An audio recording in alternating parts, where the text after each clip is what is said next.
आपण पाहत आहात आपल्या हक्काचे प्रतिध्वनी न्यूज। मिरजेत नशेखोरांचा उच्छाद, देशी दारू दुकानासमोर इसमावर धारदार हल्ला, गंभीर जखमी। शहरातील वैरण बाजार परिसरात नशेखोरांचा उच्छाद पुन्हा एकदा समोर आला असून देशी दारू दुकानासमोर एका इसमावर धारदार शस्त्राने निर्घुण हल्ला केल्याची धक्कादायक घटना घडली आहे।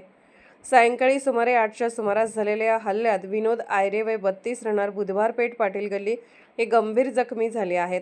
मिळालेल्या माहितीनुसार वैरण बाजार परिसरातील देशी दारू दुकानासमोर विनोद आयरे उभे असताना 3 ते 4 नशेखोर तेथे येऊन त्यांच्याशी वाद घालू लागले। किरकोळ कारणावरून सुरू झालेला वाद क्षणार्धात हिंसक वळणावर गेला। संतापलेल्या नशेखोरांनी ब्लेडसारख्या धारदार शस्त्राने विनोद यांच्या चेहऱ्यावर व मानेवर सपासप वार करत त्यांना रक्तबंबाळ केले। गंभीर जखमी झाल्याने ते जागीच कोसळले। हल्ल्यानंतर आरोपी तात्काळ घटनास्थळावरून फरार झाले। परिसरातील नागरिकांनी तत्परता दाखवत जखमी विनोद यांना मिरज येथील शासकीय रुग्णालयात दाखल केले असून त्यांची प्रकृती गंभीर असल्याची माहिती आहे। या घटनेमुळे वैरण बाजार परिसरात काही काळ तणावाचे वातावरण निर्माण झाले होते।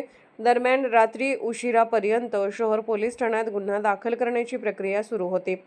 हल्ल्याचे नेमके कारण अद्याप अस्पष्ट असून पोलीस आरोपींचा शोध घेत आहेत।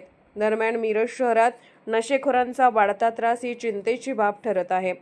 हातगाडीवाले, छोटे व्यापारी तसेच सर्वसामान्य नागरिक यांना अशा टवाळखोरांकडून वारंवार त्रास दिला जात असल्याच्या तक्रारी वाढत आहेत। या पार्श्वभूमीवर पोलिसांनी तात्काळ कडक कारवाई करत अशा गुन्हेगारांचा बंदोबस्त करावा अशी तीव्र मागणी नागरिकातून होत आहे।